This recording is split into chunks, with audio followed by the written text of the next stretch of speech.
On the night of May 10th, 1996, the same night Rob Hall died on Everest, a guide named Anatoly Bukriev made a decision that would be debated for years afterward.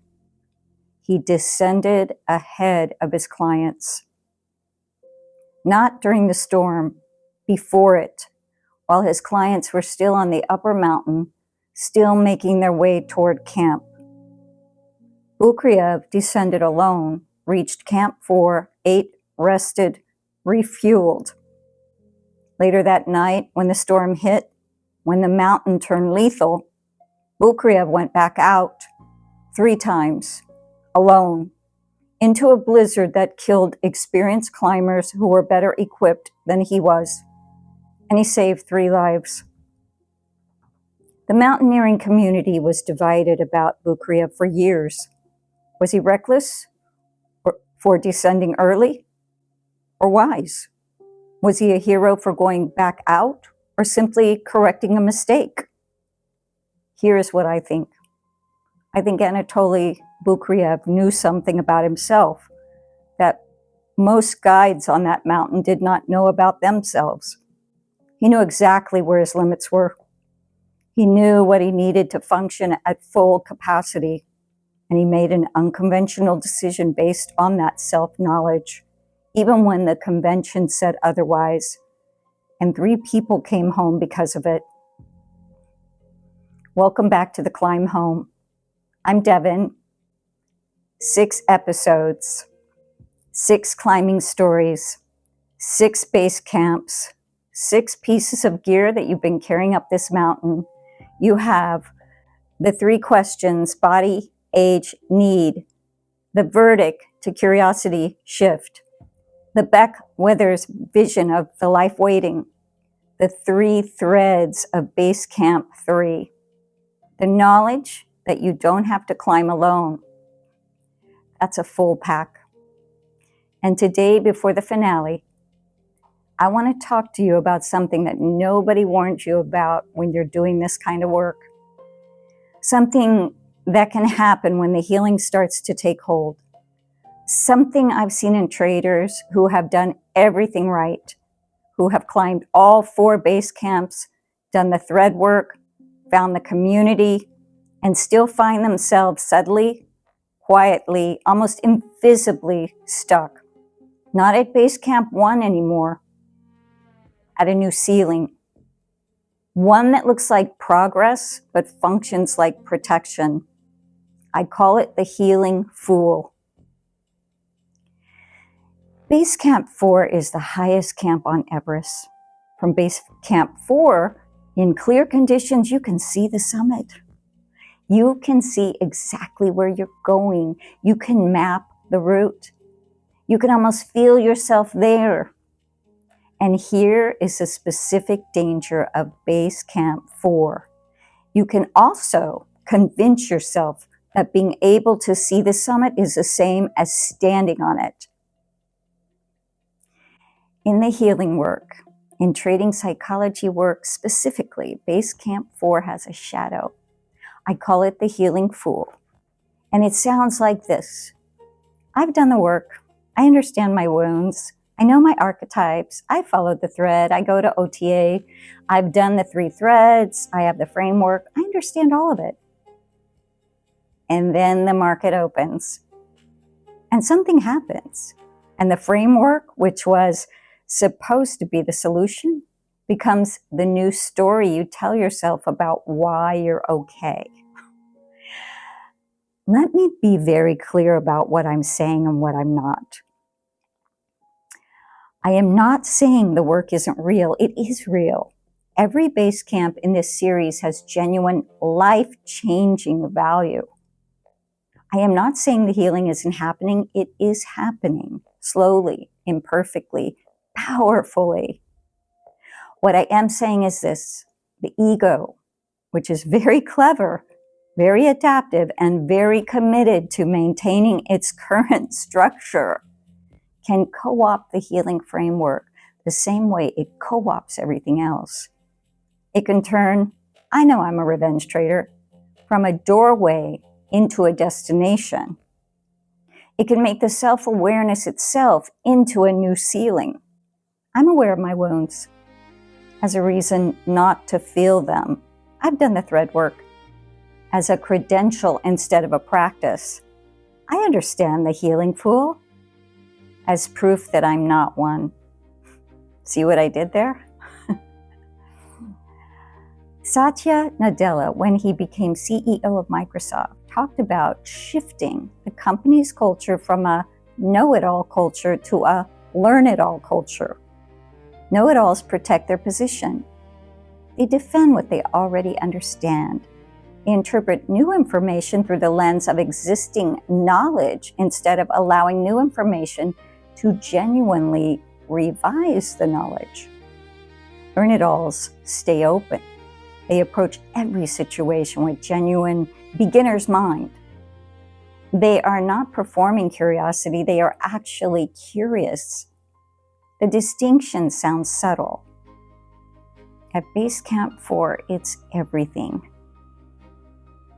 The healed trader, the one who has genuinely climbed all 4 base camps, done the work, followed the threads the way back, does not arrive at a place of knowing.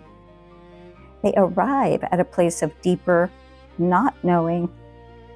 They know more about what they don't know. They understand more about how much there is still to understand. They approach the desk with the humility of someone who has looked honestly at everything that has driven the wrong trade and knows that the work is not finished, will never be finished, and is genuinely okay with that.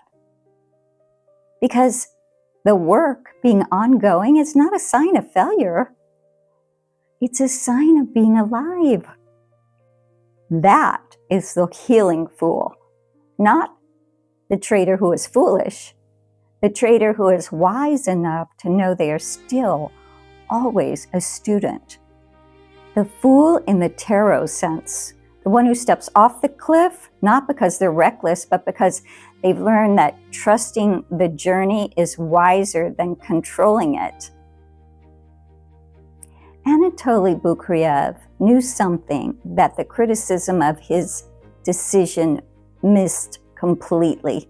He knew that he was a high-altitude climber who did not use supplemental oxygen, which meant he could perform at extreme altitude in a way that guides using oxygen could not, but only if he was rested and refueled. A depleted Bukharev was less capable than a rested one by a margin that mattered. A depleted Bukharev with clients to rescue would be less effective than a rested Bukharev who descended early. So he descended early, not because he was abandoning his clients, because he understood himself well enough to know that he needed to be fully capable when it counted. The healed trader has the same knowledge. They know their death zone. They know when the prefrontal cortex is offline. They know the conditions of a Tuesday, too last morning, the slow Tuesday, the activated state where their capacity is compromised. And they make decisions accordingly. Not out of weakness, out of the deepest kind of self-knowledge. The kind that says, I know what I need to function at full capacity. I know when I am not at full capacity. And I know the difference between trading from wholeness and trading from the wound. That discernment, that specific hard-won, fully embodied knowing is Base Camp 4. I want to ask you something before the exercise. Something I ask myself. Does any part of you need the wound to stay active? Not consciously, not deliberately, but quietly in the background? The wound has organized your trading life for a long time. It's been the story that explained everything, the losses, the patterns, the ceiling you couldn't break through. And this healing work, this climb home, the archetypes, the thread work, Overtraders Anonymous, this has given you a framework that makes sense of the wound in a new way, which means the wound is still, in some sense, at the center of the story. Here is the question. What happens to your story, your sense of self, your identity as a trader, the work you've built, if the wound heals? Not partially, fully.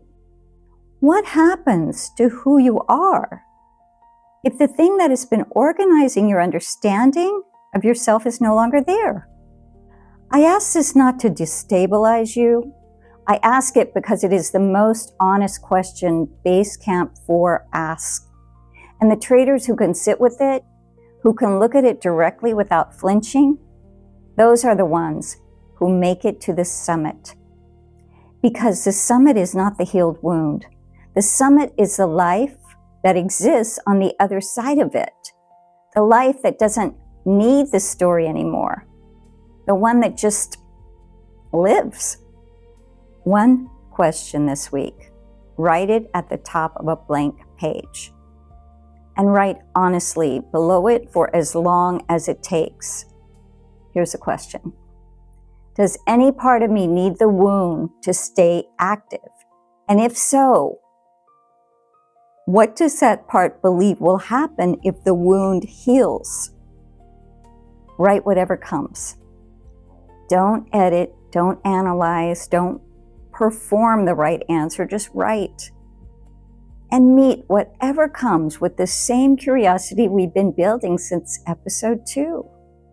Isn't that interesting? I want to offer you something before we go. This series has always been designed to be more than content. It's meant to be a practice. And practices need a place to land. So I built a companion workbook for the climb home. Each episode has its own pages, the climbing story, the core framework, reflection questions to sit with, and the weekly healing practice with a space to actually write. A complete collection, all 7 episodes bound together. The kind of thing you can bring to a quiet Saturday morning with your coffee, or pull out after the trading week that cracked you open. It's waiting for you at thehealingtrade.com. The link is in the description. We are 1 episode away from the summit. 6 episodes of climbing, 6 stories, 4 base camps, and next week, the series finale. We talk about what it actually means to come home. Not to the healed wound, not to the perfect trader, not to the account balance you've been climbing toward. Home to yourself, to the version of you that trades from wholeness instead of the story. It shows up at the desk, not to prove something, not to recover something, not to fill something, but because trading is a tool for the life you're building. Nothing more, nothing less. And that life, the one you wrote about in episode 3, is waiting. Anatoly Bukriev died on Everest on Christmas Day, 1997. An avalanche on a different mountain, on a different expedition doing what he loved. He never stopped climbing. He never stopped knowing himself. He never stopped making the unconventional decision that his self-knowledge demanded. That's not a tragedy. That's a life fully lived. I'll see you at the summit. Oh, and just a reminder, you don't have to do this alone. There are Overtraders Anonymous meetings every Wednesday and Sunday at 5 p.m. Eastern Standard Time online. I'll put the link in the description. See you next week.